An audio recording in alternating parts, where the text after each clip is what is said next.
Hello, good afternoon, everyone. Thank you for watching our third video on our lesson number 3. And since we are still on the role of technology in teaching, we're going to discover different learning theories and how it is integrated or how does it work together with technology application. So before that, let's ask this question. Let's ask ourselves as future educators and here's the question. What pedagogical approaches and strategies should we adopt in order that our use of information and communication technology or ICTs using education will develop in our students their critical thinking, collaborative learning skills, creativity, awareness, and uprightness? Okay, so here's a question that you can think of. Okay, maybe after this video, you can think of how you will do your instructional design and develop your instructional material, which is your final output in this course. Now, for our first learning theory, we're going to talk about constructivism. This is one of the basic learning theories in education. And let's see how it relates to technology application. First, uh, let us ask ourselves, or let me just tell you why it's important to learn these different theories and its relationship with technology. So, why do we need to learn this? Well, we need to learn how to teach using technology or any materials that we have and identify also what particular situation or scenario is constructivist strategy best applicable to. Now, later, I'm going to tell you different examples of constructivist strategies in teaching and also tell you about the roles of teachers and the roles of technology in teaching. Now, familiarize yourself also with the concept of instructional design. Okay, so constructivism, I'm sure you have heard this already, but let's just review and know a bit more about constructivism. So it started during the Middle Ages in Russia.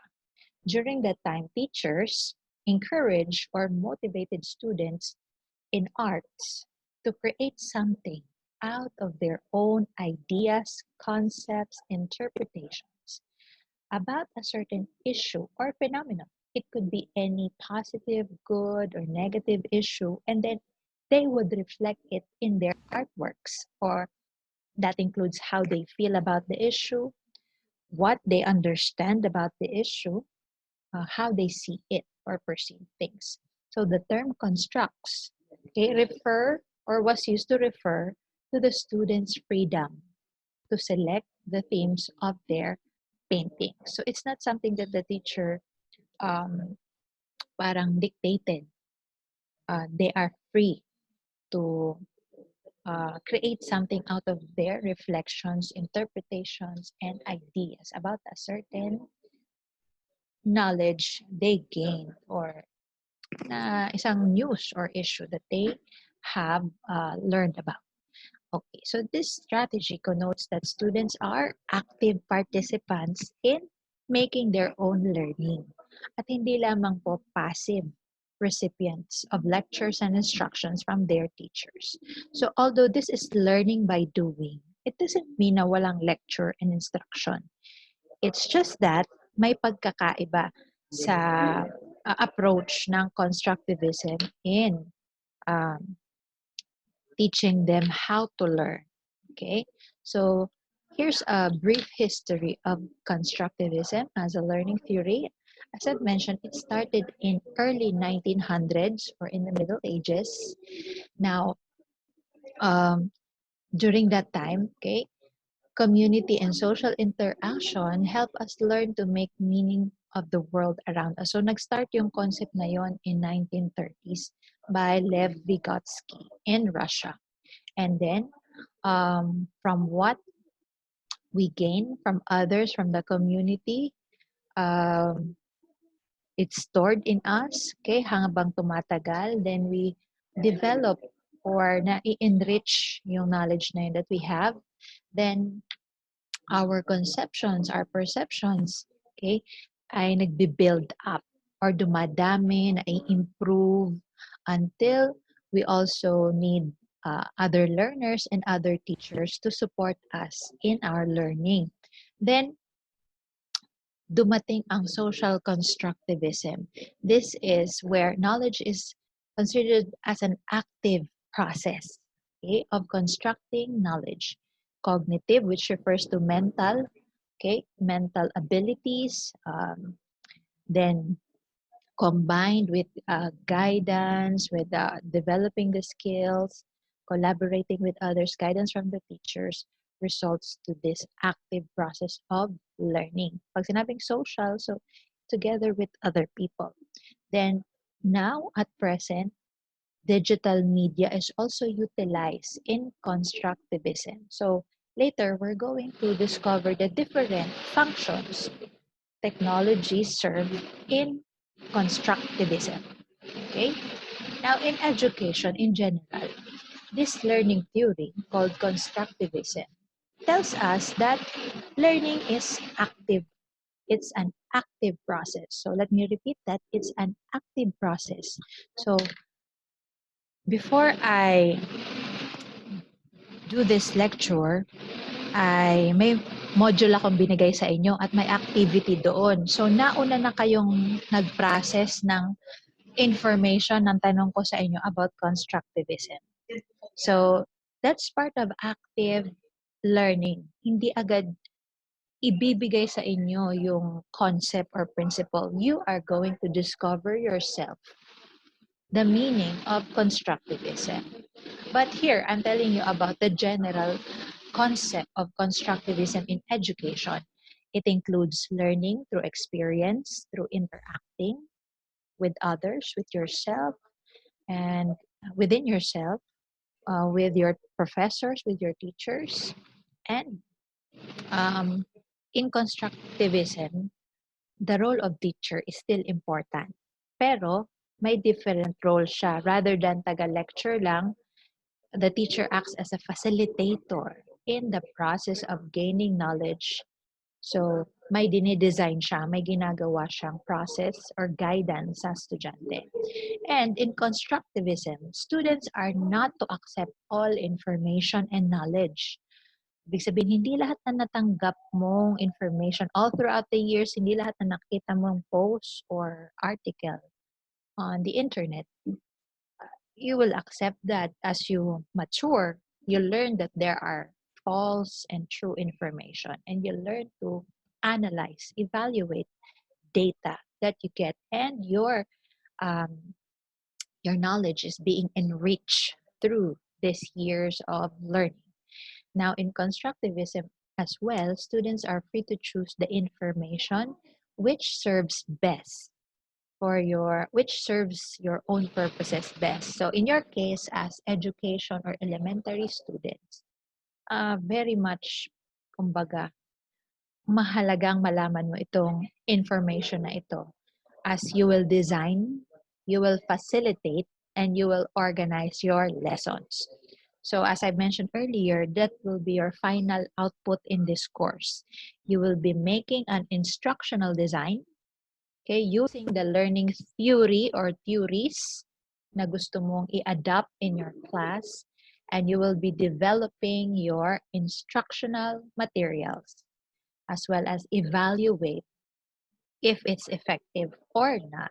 So, nandito pa rin po tayo sa isa sa mga learning theories that you can incorporate or use. Now, in constructivism, here are the specific roles of teachers. Teacher as an instructional designer. Well, it's also true in all learning theories. The role of the teacher is you are an instructional designer, a facilitator, an organizer. You structure opportunities, activities, or experiences for your students to discover a principle na gusto mo matutunan nila and to allow them to test if it works or how it works by themselves and not you directly telling them, okay? Or perhaps allow it to process first before giving them conclusions or generalizations from an activity. You set up experiments, problems, okay? You give them directions, step-by-step processes to promote higher order skills or tinatawag na HOTS. This includes, ano po ba, ang kasama dito sa higher order skills such as evaluating, analyzing, synthesizing, or breaking down of important components or concepts from a very huge body of knowledge. Let's say may binasa kang isang libro and then you're going to synthesize it by summarizing it or getting the gist or the most important information there that you can use for your course or lesson or topic. So the last one is creating. So creating something out of what you have learned. Okay? So kung titignan natin ito, the word instructional design, okay, is affected by certain factors such as learning theories and technology. Kasama na din factor dyan yung background ng isang teacher. So instructional design is influenced by learning theories as well as it involves technology application. So, ito yung isa sa mga role ng teacher. So, when we say instructional design, okay, it means that it is the creation of learning experiences, opportunities, materials that would result in acquisition or application of knowledge and skills of your students. Okay? It means na kasama dito yung mga plano mo sa iyong course or sa iyong subject. Ano ba mga gagawin nila? Ano yung kanilang gagamiting materials para sila ay may makuhang knowledge at ma-develop yung kanilang skills. And may process po ang pag-design ng instruction. Ano yung mga process na yun? Okay? You need to conduct needs assessment. Ibig sabihin, you determine the needs of your student, okay? And what they can know and what do they know and what can they do? Okay, baka may activity ka at hindi pa sila marunong gawin yon or they do not have a strong knowledge about a certain thing. Okay? Lalong-lalo na sa mga topics as science or mathematics, may mga procedures na kailangan kang i-follow before you get into an advanced learning of something. Okay? Let's say magtuturo ka ng cells. Okay? You want to talk about cells and then napunta ka na doon sa isang advanced topic about DNA.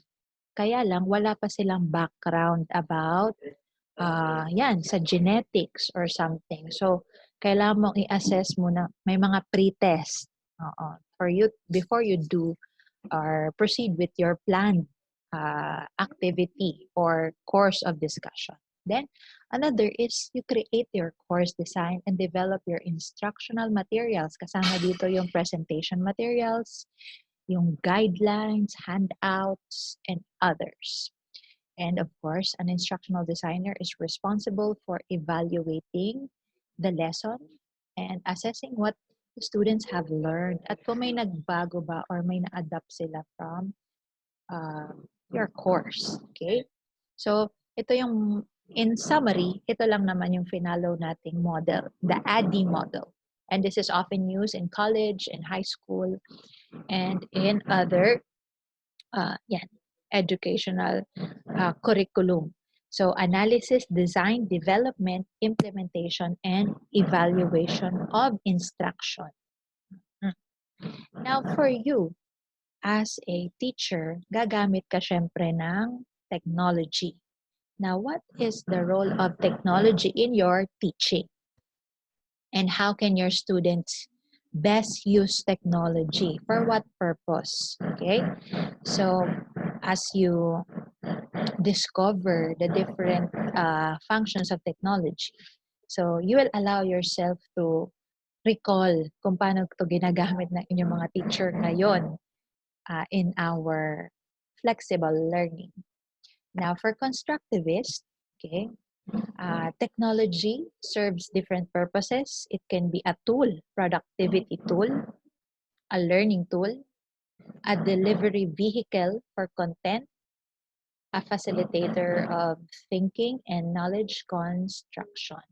Okay? So specifically, yun nga, nabanggit na natin, technology serves as tools to support knowledge construction.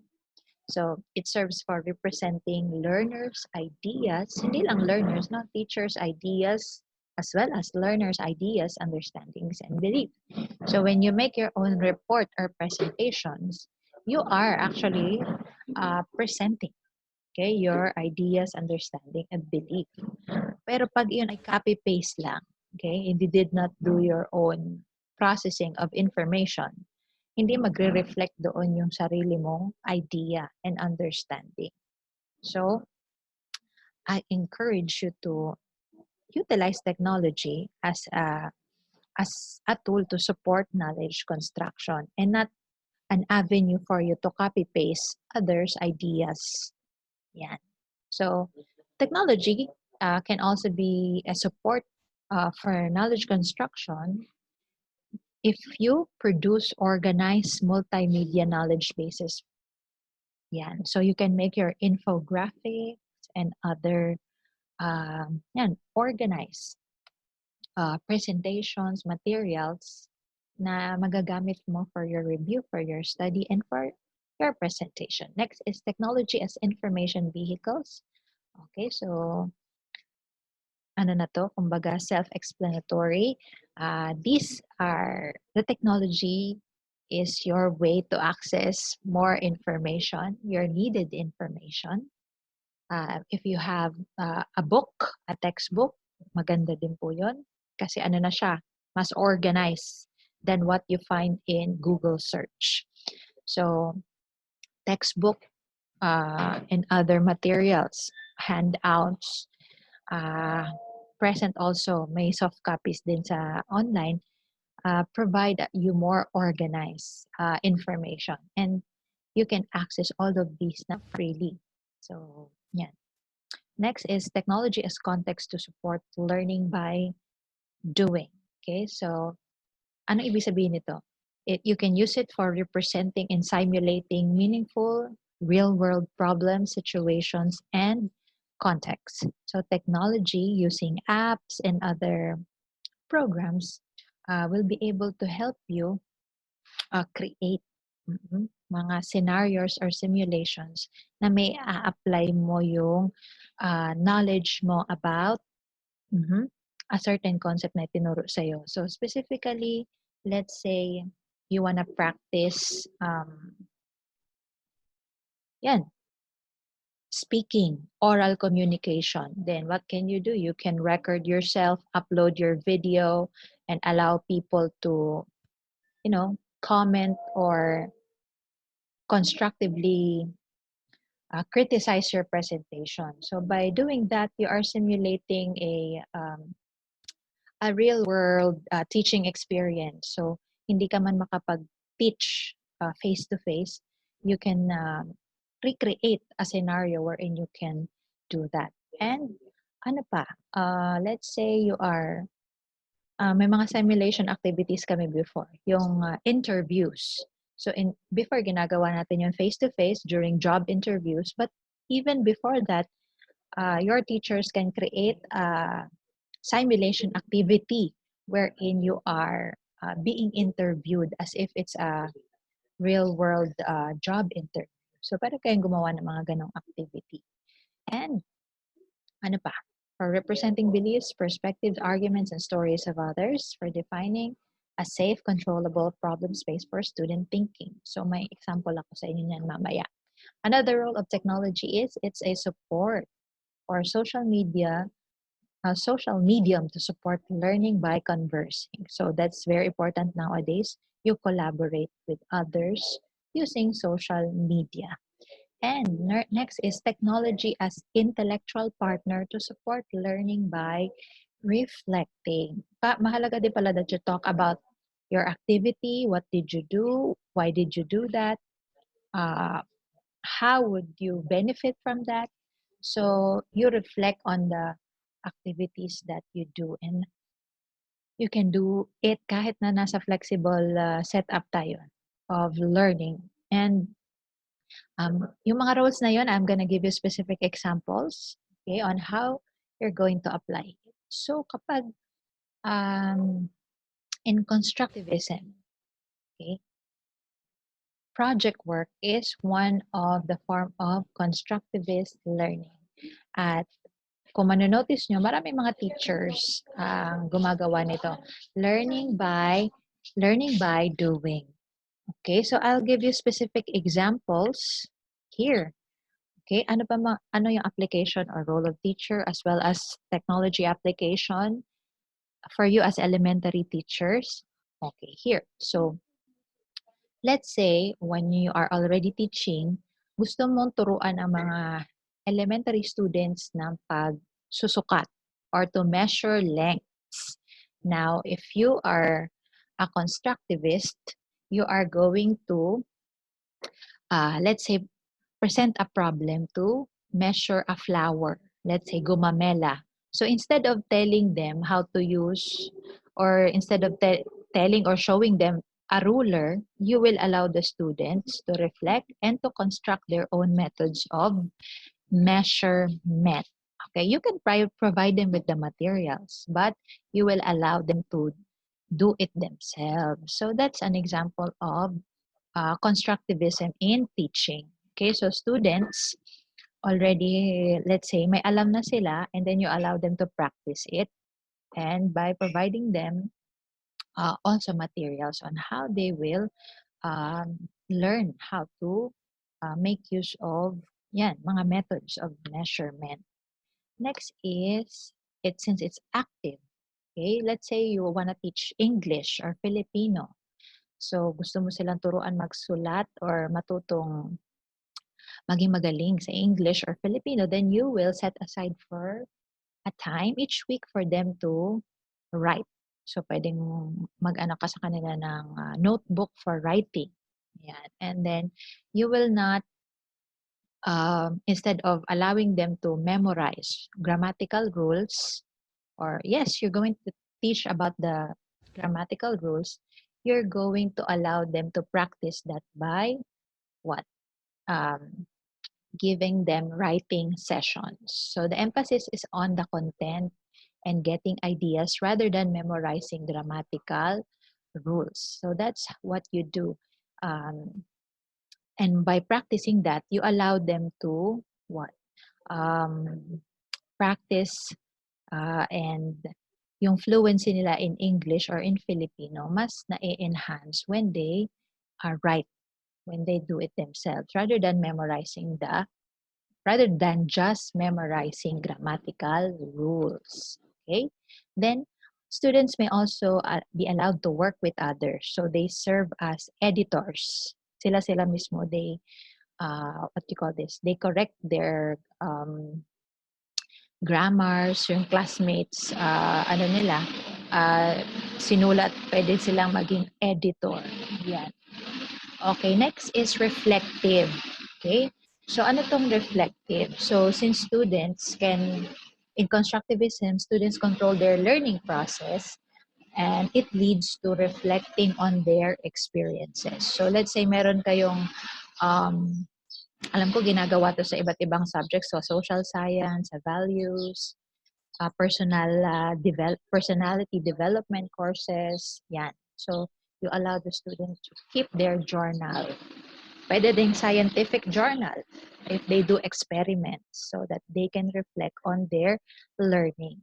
And periodically, you as the teacher, you read their journals so that you can assess ano ba yung natutunan nila, meron ba silang natutunan, what did they learn best, ano yung nag-impact sa kanila, and how's their learning environment. Okay, so next is collaborative. So in constructivism, ini-encourage ang collaboration. That's why, let's say you want to teach about history, you want to teach about um, artifacts. So instead of showing them pictures, you allow them to visit, let's say, an app wherein you will allow them to find archaeological um, mga artifacts or kung ano man yun ang mga pinapahanap mo sa kanila. Or you, for children, pwede kang gumawa ng mga sandbox or ng box wherein they can find specific objects. Yan. So, yun yung mga techniques. May mga activities kang gagawin. Hindi lang yung ipe-present mo na agad sa kanila. And collaboration is encouraged as they work together with other classmates. And another application of constructivism um, in teaching, let's say, the inquiry base. Let's say you're teaching 6 graders, okay, and they want to investigate kung they want to figure out how to purify water. So you're going to give them materials and then show them how they can um, do the process and then allow them to do the experiment. And also you can use mathematical solutions. So sa isang inquiry-based na activity, okay?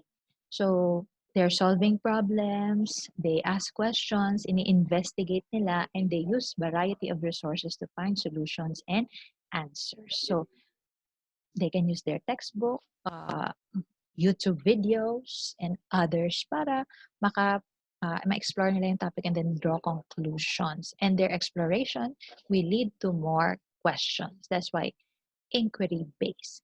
Another is in constructivism, some information or some learning would evolve. Okay, so may mga students, let's say, ganito yung dati nilang alam, and then when you ask them to do an experiment, they will discover something new. Okay, so an example here is an elementary teacher believes na alam na ng mga students niya ang gravity.